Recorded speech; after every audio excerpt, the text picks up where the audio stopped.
in Ireland, having many simultaneous and sequent identities, and living as he does in many ages, Orpheus has many names.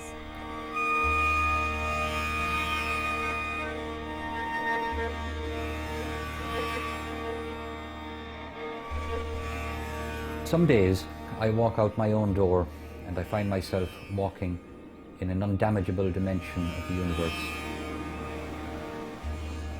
And for as long as I am out there seeing things as I do, I live in the dimension of Ireland called Fola.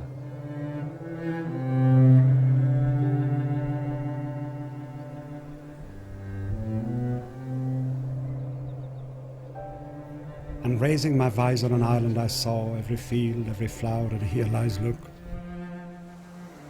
And the wind from the snake-bitten ocean was cold. In an old town completing my dream, I searched for a name no headstone had held of.